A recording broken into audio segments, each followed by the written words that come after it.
Sir ಈಗ ನಾವು ಕೇಳ್ತಾ ಇದ್ವಿ, ಈಗ ನಾನು ನೋಡ್ತಾ ಇದ್ದೆ ಅದ್ರ ಬಗ್ಗೆ ನೋಡುವಾಗ ಅದು ರೈತರದೇ ಸಂಘ, ಇದು ರೈತರು ಕಟ್ಟಿರುವಂಥ ಸಂಘ, ಅದರಲ್ಲಿ ಏನಿದೆ ಅನ್ನುವಂಥ ಒಂದಿಷ್ಟು ರಾಜಕಾರಣಿಗಳ ಏನು ವ್ಯಕ್ತಿಗಳೇ ಉತ್ತರ ಕೊಡ್ತಾ ಇರುವಂಥದ್ದು. ಅವರೇ ಈ ರೀತಿಯಾಗಿ ಹೇಳ್ಬಿಟ್ರೆ ಹೆಂಗೆ ಅಂತ ನಮ್ಮ ಇದೇ ಪ್ರಶ್ನೆ. ಅದು ರೈತರದೇ ಅಲ್ವಾ, ಇದು ರೈತರದೇ ಅಲ್ವಾ. ಈಗ ನಾವು ನಮ್ಮ ಮನೆಯಲ್ಲಿ ಮೊದಲು ನಮ್ಮ ಮನೆಯಲ್ಲಿ ಏನಾದರೂ ನಮ್ಮ ಕುಟುಂಬದವ್ರಿಗೆ ತೊಂದರೆ ಆದರೆ ಅಥವಾ ಏನಾದರೂ ಸಣ್ಣ ಪುಟ್ಟ ಜಗಳಗಳಾದಾಗ ಅವರು ಸಂಕಷ್ಟದಲ್ಲಿ ಸಿಕ್ಕಿದಾಗ ನಾವು ಪಕ್ಕದ ಮನೆಯವ್ರಿಗೆ ಆದ್ಯತೆ ಕೊಡ್ತೀವೋ ನಮ್ಮ ಮನೆಯವ್ರಿಗೆ ಆದ್ಯತೆ ಕೊಡ್ತೀವಿ. ನಾವು ಫಸ್ಟ್ ಕೊಡೋದು ಪ್ರಿಫರೆನ್ಸು ನಮ್ಮ ಕುಟುಂಬಕ್ಕೆ. ಮೊದಲು ನನ್ನ ಕುಟುಂಬ, ಅವ್ರು ಇರ್ಬೋದು ಪಕ್ಕದ ಮನೆಯವ್ರಿಗೂ ನಾವು ಆದ್ಯತೆ ಕೊಡಬೇಕು ಅಂತ ಫಸ್ಟ್ ನಮ್ಮ ಕನ್ನಡಿಗರು ಅಲ್ವಾ. ನನ್ನ ಪ್ರಶ್ನೆ ಅದೇನೆ, ನಮ್ಮ ಬ್ರ್ಯಾಂಡ್ಗಳನ್ನು ನಮ್ಮ ನಂದಿನಿ ಬ್ರ್ಯಾಂಡ್ಗಳನ್ನು ಬೇರೆ ರಾಜ್ಯಗಳಲ್ಲಿ, ಬೇರೆ ರಾಜ್ಯದ ಏನು ಮೆಟ್ರೋಗಳಲ್ಲಿ ಮಾರಾಟ ಮಾಡೋದಕ್ಕೆ ಅವಕಾಶ ಮಾಡಿಕೊಡ್ತೀರಾ? ಇಲ್ಲ ತಾನೆ, ಕೊಡಲ್ಲ ತಾನೆ. ನಾವು ಯಾಕೆ ಕೊಡಬೇಕು? ನಮ್ಮ ರೈತರು ತುಂಬ ಜನ, ಕೊಡಿ ಅವಕಾಶನ. ಇಲ್ಲಿ ರಾಜಕಾರಣ ಮಾಡೋದಕ್ಕೆ ನಾವು ಬಿಡಲ್ಲ. ಈಗ ನೋಡಿ, ನಮ್ಮ ಕನ್ನಡದ ಸಿನಿಮಾಗಳನ್ನ ನಾವು ಎಲ್ಲ ಪರಭಾಷೆ ಸಿನಿಮಾಗಳನ್ನ ನಾವು ಚೆನ್ನಾಗಿ, ಅಯ್ಯೋ ಅವನು ಹಿಂದಿನೋ, ಅವನು ತೆಲುಗು, ಅವನು ಹಾಲಿವುಡ್ಡು, ಕಾಲಿವುಡ್ಡು, ಯಾವುಡ್ಡು ಒಟ್ಟು ಎಂಜಾಯ್ ಮಾಡ್ತೀವಿ.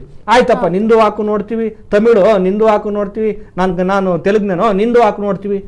ಪಾಪ ನಮ್ಮ ಕನ್ನಡಿಗರು ಒಂದು ರೀತಿ ಪಾಪ ಮಾದೇವ ಸಿನಿಮಾದ ನಟ, ಅಣ್ಣ ನಮ್ಮ ಸಿನಿಮಾ ಚೆನ್ನಾಗಿ ಹೋಗ್ತಾ ಇದೆ, ಹಿಂದಿ ಸಿನಿಮಾ ಆಗ್ತಿದ್ದೀರಲ್ಲ ಅಣ್ಣ, ಒಳ್ಳೆ ಸಿನಿಮಾ ಮಾಡಿದೀವಿ ಅಂತೇಳಿ ಪಾಪ ವಿನೋದ್ ಟೈಗರ್ ಏನು ಹೆಸರು ಅವ್ರದ್ದು, ಆ ನಟ ಗೋಗರಿತಿದ್ದಾನೆ. ಮಾದೇವ ಸಿನಿಮಾ ಎಷ್ಟು ಚೆನ್ನಾಗಿದೆ, ನಮಗೆ ಅವಕಾಶ ಕೊಡದೆ ಯಾವುದೋ ಹಿಂದಿ ಸಿನಿಮಾ ಹಾಕಿದಿರ ಮಾಲ್ಗಳಲ್ಲಿ ಅಂತೇಳಿ ಕೇಳ್ತಿದ್ದಾನೆ. ಇಂಥ ಪರಿಸ್ಥಿತಿ ಬರುತ್ತೆ. ಫಸ್ಟು ನಮ್ಮ ಅಸ್ಮಿತೆ, ಸಿನಿಮಾನೇ ಆಗಿರ್ಬೋದು, ಕನ್ನಡಿಗರ ಬ್ರ್ಯಾಂಡೇ ಆಗಿರ್ಬೋದು, ಭಾಷೆ ಆಗಿರ್ಬೋದು, ನದಿ ಆಗಿರ್ಬೋದು, ನೆಲ ಆಗಿರೋದು, ನಾವು ಯಾವುದೇ ಕಾರಣಕ್ಕೂ ಬಿಟ್ಕೊಡಲ್ಲ.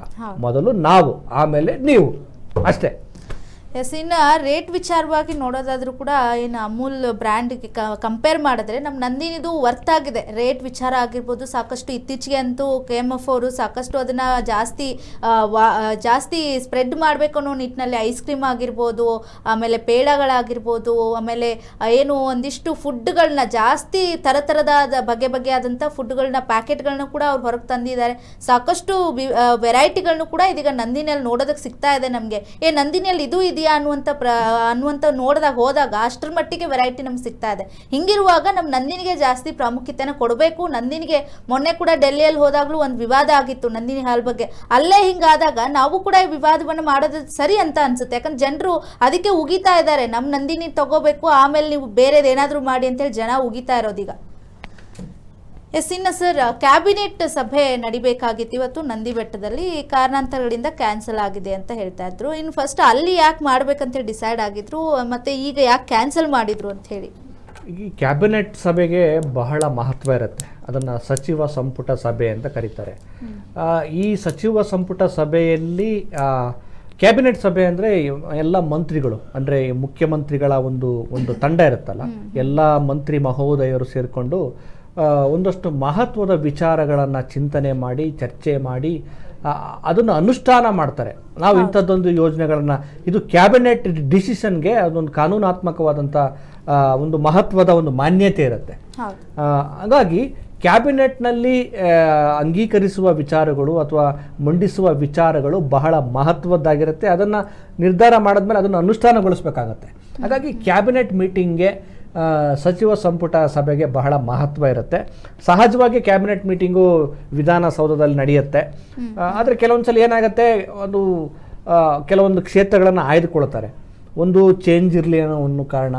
ಈಗ ನೋಡಿ, ಈಗ ಏನು ಬೆಳಗಾವಿಯಲ್ಲಿ ಏನು ಸುವರ್ಣಸೌಧ ಏನೋ ಮಾಡ್ಕೊಂಡಿದ್ದಾರಲ್ಲ, ಯಾಕೆ ಅದನ್ನು ಮಾಡಿದ್ರು ಅಂತಂದರೆ, ಅಲ್ಲಿ ಅಧಿವೇಶನ ನಡೆದಾಗ ಆ ಭಾಗದ ಸಮಸ್ಯೆಗಳನ್ನು ನಾವು ಗಂಭೀರವಾಗಿ ಚರ್ಚೆ ಮಾಡ್ಬೋದು, ಆ ಜನರ ನೋವುಗಳಿಗೆ ಸ್ಪಂದಿಸ್ಬೋದು, ಮತ್ತು ಅಲ್ಲಿನ ಏನು ಶಾಸಕರ ಏನು ಒತ್ತಾಯಗಳಿರ್ತವೆ, ಆಗ್ರಹಗಳಿರ್ತವೆ, ಅವರ ಬೇಡಿಕೆಗಳಿರ್ತವೆ, ಅವುಗಳನ್ನು ಸರ್ಕಾರ ಸ್ವೀಕರಿಸಿ ಅದನ್ನು ಏನು ವಿಚಾರ ವಿಮರ್ಶೆ ಮಾಡಿ ಅದನ್ನು ಅನುಷ್ಠಾನ ತರೋದಕ್ಕೆ ಸಾಧ್ಯ ಆಗುತ್ತೆ ಅಂತೇಳಿ ಸುವರ್ಣಸೌಧದಲ್ಲಿ ಅಧಿವೇಶನ ಮಾಡ್ತಾರೆ, ಬೆಳಗಾವಿಯಲ್ಲಿ. ಹಾಗೆ ಕ್ಯಾಬಿನೆಟ್ ಮೀಟಿಂಗು ಕೂಡ ಕೆಲವೊಂದು ಸಲ ಒಂದು ಸ್ಥಳನ ಆಯ್ಕೆ ಮಾಡಿಕೊಂಡಾಗ ಆ ಸ್ಥಳದಲ್ಲಿರುವಂಥ ಕೆಲವು ವಿಚಾರಗಳನ್ನು, ಆ ಜನಪ್ರತಿನಿಧಿಗಳ ವಿಚಾರಗಳನ್ನು, ಅವರ ಆಗ್ರಹಗಳನ್ನು ಏನು ಆ ಒಂದು ಮಂತ್ರಿ ಮಂಡಲ ಗಣನೆಗೆ ತೆಗೆದುಕೊಂಡು ಅನುಷ್ಠಾನ ಮಾಡಬೇಕು ಅನ್ನುವಂಥದ್ದು ಮುಖ್ಯ ಆಗುತ್ತೆ. ಈ ಒಂದು ಕಾರಣಕ್ಕೋಸ್ಕರ ಬೇರೆ ಬೇರೆ ಭಾಗಗಳನ್ನು ಅಂದರೆ ಅವ್ರಿಗೆ ಆದ್ಯತೆ ಕೊಡಬೇಕು ಅನ್ನುವಂಥ ವಿಚಾರ. ಅಂದರೆ ಅಲ್ಲಿಗೆ ಹೋದ ತಕ್ಷಣ ಬರೀ ಅಲ್ಲಿಯದೇ ವಿಚಾರಗಳನ್ನಷ್ಟೇ ನಾವು ಕ್ಯಾಬಿನೆಟ್ ಮೀಟಿಂಗಲ್ಲಿ ಡಿಸಿಷನ್ ತೆಗೆದುಕೊಳ್ತೀವಿ ಅಂತಲ್ಲ, ಸ್ವಲ್ಪ ಅಲ್ಲಿನ ವಿಚಾರಗಳನ್ನು ಕೂಡ ನಾವು ಫೋಕಸ್ ಮಾಡ್ತೇವೆ, ಪರಿಗಣನೆಗೆ ತೆಗೆದುಕೊಳ್ತೇವೆ ಅನ್ನೋ ಉದ್ದೇಶಕ್ಕೋಸ್ಕರ ಕೆಲವು ಭಾಗಗಳನ್ನು ಆಯ್ಕೆ ಮಾಡಿಕೊಳ್ಳಲಾಗುತ್ತೆ. ನೋಡಿ, ಮಲೆ ಮಹದೇಶ್ವರ ಬೆಟ್ಟದಲ್ಲಿ ಮಾಡಬೇಕು ಅಂತ. ಆಮೇಲೆ ಈಗ ನೋಡಿ, ಇತ್ತೀಚೆಗೆ ನಾಳೆ ನಡಿಬೇಕಾಗಿತ್ತು ಎಲ್ಲಿ, ನಂದಿ ಹಿಲ್ಸಲ್ಲಿ, ನಂದಿ ಬೆಟ್ಟದಲ್ಲಿ ಮಾಡಬೇಕು ಅಂತ ಅಂದ್ಕೊಂಡಿದ್ರು. ನಂದಿ ಬೆಟ್ಟ ಅಂದರೆ ಸಹಜವಾಗಿ ಒಂದು ಪ್ರಾಕೃತಿಕವಾದಂಥ ವಿಹಂಗಮವಾದಂಥ ಒಂದು ನೋಟ. ಸ್ವಲ್ಪ ಅಲ್ಲಿ ಹೋಗೋರಿಗೆಲ್ರಿಗೂ ಒಂದು ಒಳ್ಳೆಯ ವಾತಾವರಣ, ಪ್ರಕೃತಿಯ ಆಹ್ಲಾದಕರ ಹಿತ ಇರುತ್ತೆ. ಮಹಾತ್ಮ ಗಾಂಧೀಜಿಯವರು ಕೂಡ ಅವರು ಒಂದು ಕ್ಷಯ ರೋಗಕ್ಕೆ ತುತ್ತಾದಾಗ ಅಲ್ಲೊಂದಷ್ಟು ಒಂದು ತಿಂಗಳು ಕಾಲ ಅಲ್ಲಿ ಅವರು ಇದ್ದು ಆ ಒಂದು ಪ್ರಕೃತಿಯ ಒಂದು ಶುದ್ಧವಾದ ಗಾಳಿಯನ್ನು ಸೇವಿಸಿ ಬಂದಂಥವ್ರು.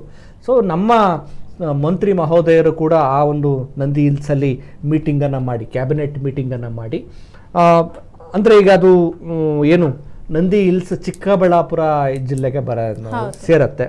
ಸೊ ಸಹಜವಾಗಿ ಆ ಜಿಲ್ಲೆಯ ವ್ಯಾಪ್ತಿಗೆ ಬರೋದ್ರಿಂದ, ಆಮೇಲೆ ಇದು ನಂದಿ ಹಿಲ್ಸ್ ಕೂಡ ಒಂದು ಐತಿಹಾಸಿಕ ಮತ್ತು ಧಾರ್ಮಿಕ ಸ್ಥಳ, ಪ್ರವಾಸೋದ್ಯಮ ಸ್ಥಳ ಆಗಿರೋದ್ರಿಂದ ಅಲ್ಲಿ ಮೀಟಿಂಗ್ ಮಾಡಿದ್ರೆ ಅಲ್ಲೊಂದಷ್ಟು ಜನಪ್ರತಿನಿಧಿಗಳು ಆಗ್ರಹ ಪಡಿಸಿದ್ರು, ಬೇಡಿಕೆ ಇಟ್ಟಿದ್ರು. ಏನು, ಈ ಭಾಗದಲ್ಲಿ ಒಂದು ಹೈಟೆಕ್ ಹೂವಿನ ವ್ಯಾಪಾರ ಮಾರುಕಟ್ಟೆ ಮಾಡಿಕೊಡಿ ಅಂತ ಕೇಳಿದ್ರು.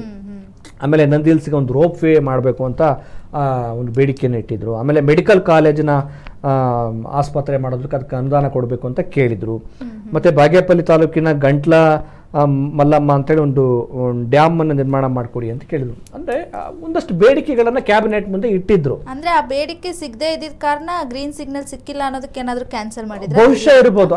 ಅಂದರೆ ಈ ಬೇಡಿಕೆಗಳಿಗೆ ಸರ್ಕಾರ ಈಗ ಏನು ಮುದ್ರೆ ಒತ್ತುವ ಅಥವಾ ಅದನ್ನು ಒಪ್ಪಿಕೊಳ್ಳುವ ಸ್ಥಿತಿಲಿ ಇದ್ದಂಗೆ ಕಾಣ್ತಾ ಇಲ್ಲ. ಬಹುಶಃ ವಿಧಾನಸೌಧದಲ್ಲೂ ಕೂಡ ಅದನ್ನ ಏನು ಅಂಗೀಕಾರ ಮಾಡ್ಬೋದೇನು ದೊಡ್ಡ ವಿಚಾರ ಅಲ್ಲ. ಈಗ ಏಕಾಏಕಿ ಸ್ಥಳಾಂತರ ಮಾಡಿದ್ದಾರೆ ಅಂದರೆ, ಸೊ ಆ ಬೇಡಿಕೆಗಳನ್ನು ಈಗ ಸದ್ಯಕ್ಕೆ ನಾವು ತೆಗೆದುಕೊಳ್ಳಲ್ಲ ಅನ್ನೋ ಉದ್ದೇಶವೋ, ಅಥವಾ ಇಲ್ಲಪ್ಪ ಈಗ ಅಲ್ಲೆಲ್ಲ ಹೋಗಿ ನೋಡಿ, ಈ ಒಂದು ಕ್ಯಾಬಿನೆಟ್ ಮೀಟಿಂಗ್ ಆಗುತ್ತೆ ಅಂದರೆ ಅಲ್ಲಿ ಪ್ರವಾಸಿಗರಿಗೆ ನಿರ್ಬಂಧವನ್ನು ಹೇರಲಾಗಿತ್ತು, ಅಲ್ಲಿ ಒಂದಷ್ಟು ಸುಣ್ಣ ಬಣ್ಣ ಎಲ್ಲ ಬಳಿಲಾಗಿತ್ತು. ಯಾಕಂದರೆ ಮಂತ್ರಿ ಮಹೋದಯರೆಲ್ಲ ಹೋಗ್ತಾರಲ್ಲ, ಒಂದು ಗಂಭೀರವಾದ ಚರ್ಚೆ ಮಾಡ್ತಾರೆ, ಅವರಿಗೆಲ್ಲ ಒಂದು ಒಳ್ಳೆಯ ಉತ್ತಮವಾದಂಥ ವಾತಾವರಣ ನಿರ್ಮಾಣ ಮಾಡಬೇಕು ಅನ್ನೋ ಕಾರಣಕ್ಕೋಸ್ಕರ ಈಗ ಕ್ಯಾನ್ಸಲ್ ಆಗಿದೆ. ವಿಧಾನಸೌಧದಲ್ಲೇನೋ ನಾಳೆ ಮಾಡ್ತಾರೆ. ಕ್ಯಾನ್ಸಲ್ ಆದರೂ ಪರವಾಗಿಲ್ಲ, ಆ ಜನರ ಆ ಕ್ಷೇತ್ರದ ಬೇಡಿಕೆಗಳನ್ನು ಸ್ಪಂದಿಸೋ ಕೆಲಸವನ್ನು ರಾಜ್ಯ ಸರ್ಕಾರ ಮಾಡಲಿ. ಎಲ್ಲಿ ಮಾಡ್ತೀವಿ ಅನ್ನೋದು ಮುಖ್ಯ ಅಲ್ಲ, ಯಾವ ನಿಲುವುಗಳನ್ನು, ಅದರಲ್ಲೂ ಮಹತ್ವದ ನಿಲುವುಗಳನ್ನು ತೆಗೆದುಕೊಂಡು. ಈಗ ರೈತರಿಗೆ ಏನು ಮುಂಗಾರಿನ ಆರಂಭ ಆಗಿದೆ, ಸರಿಯಾದ ಗೊಬ್ಬರದ ವ್ಯವಸ್ಥೆ ಆಗ್ತಾ ಇಲ್ಲ, ಬಿತ್ತನೆ ಬೀಜದ ಸಮಸ್ಯೆ ಆಗಿದೆ, ಅವರು ಸಂಕಷ್ಟ ಸ್ಥಿತಿಯಲ್ಲಿದ್ದಾರೆ. ಕ್ಯಾಬಿನೆಟ್ ಮೀಟಿಂಗಲ್ಲಿ ಇಂಥ ನಿರ್ಧಾರಗಳನ್ನು ತೆಗೆದುಕೊಳ್ಬೇಕು. ಆಮೇಲೆ ನಂದಿ ಹಿಲ್ಸ್ಗೆ ಬೇಕಾದಂಥ ಕ್ಷೇತ್ರಕ್ಕೆ ಸಂಬಂಧಪಟ್ಟ ನಿಲುವನ್ನು ತೆಗೆದುಕೊಳ್ಳಿ.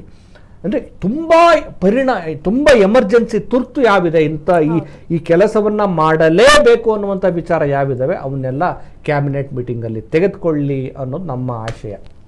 ಎಸ್, ನೋಡೋಣ. ನಾಳೆ ಕೂಡ ಒಂದು ಸಭೆಯನ್ನು ಮಾಡ್ತಾರೆ ವಿಧಾನಸೌಧದಲ್ಲಿ, ಏನೇನು ನಿರ್ಣಯಗಳನ್ನ ತಗೊಳ್ತಾರೆ ಗೊತ್ತಾಗುತ್ತೆ. ಅಲ್ಲೂ ಕೂಡ ಇವರೆಲ್ಲಿ ಈಗಾಗಲೇ ಇಷ್ಟು ಭ್ರಷ್ಟಾಚಾರ ವಿಚಾರಗಳ ಬಗ್ಗೆ ಆಚೆ ಬರ್ತಾ ಇದೆ, ಅದ್ರ ವಿಚಾರವಾಗಿ ಎಲ್ಲಿ ಜಗಳ ಆಡದೇ ಇದ್ರೆ ಸಾಕು, ಏನೇನು ಕೆಲಸಗಳಾಗಬೇಕು ಅದೆಲ್ಲವನ್ನ ಪಟಪಟ ಅಂತ ಮಾಡಿ ರೈತರಿಗೆ, ಜನರಿಗೆ ಹೆಲ್ಪ್ ಆಗುವಂಥ ವಿಚಾರವನ್ನು ಕೈ ಕೊಟ್ಕೊಂಡ್ರೆ ಸಾಕು ಅಂತ ಹೇಳಿ ಜನ ಅಂತಾ ಇದ್ದಾರೆ ಸರ್. ಆ ರೀತಿಯಾಗಿ ಆಗ್ಬಿಟ್ಟಿದೆ ಈ ಸರ್ಕಾರ ಬಂದಮೇಲೆ. ಅಷ್ಟು ಜನ ಒಂದು ನೋವಾದ್ಮೇಲೆ ಒಂದು ತಲೆನೋವಾದ್ಮೇಲೆ ಒಂದು ತಲೆನೋವು, ಒಂದು ಭ್ರಷ್ಟಾಚಾರ ಕೇಸ್ ಆದ್ಮೇಲೆ ಒಂದು ಆರೋಪ, ಮತ್ತೊಂದು ಆರೋಪ, ಆ ರೀತಿಯಾಗಿ ದಿನ ಬೆಳಗಾದ್ರೆ ನಾವು ಬರೀ ಆರೋಪ ಭ್ರಷ್ಟಾಚಾರ ಇದನ್ನೇ ಕೇಳಕ್ಕೆ ಸಿಗ್ತಾ ಇದೆ. ಸದ್ಯ ಈಗ ಅಟ್ಲೀಸ್ಟ್ ನಾಳೆ ಮಾಡುವಂಥ ಒಂದು ಏನು ಮೀಟಿಂಗ್ ಮಾಡ್ತೀರಾ ಅದರಲ್ಲಿ ಒಂದಿಷ್ಟು ಜನಪರ ಕೆಲಸವನ್ನ, ನಿರ್ಣಯಗಳನ್ನ ಮಾಡಿ. ಎಸ್, ನೋಡಿದ್ರಲ್ಲ ಈ ಹೊತ್ತಿನ ಚರ್ಚೆ, ಇದು ಪ್ರಮುಖ ಚರ್ಚೆಗಳಾಗಿತ್ತು. 3 ವಿಚಾರ ಬಾಕಿ, ಮತ್ತೊಂದಿಷ್ಟು ಇಂಟ್ರೆಸ್ಟಿಂಗ್ ಚರ್ಚೆಗಳ ಜೊತೆ ನಿಮ್ಮ ಮುಂದೆ ಬರ್ತೀವಿ. ಅಲ್ಲಿವರೆಗೂ ನೋಡ್ತಾ ಇರಿ ಜನಶ್ರೀ ನ್ಯೂಸ್, ಇದು ಜನರ ಧ್ವನಿ.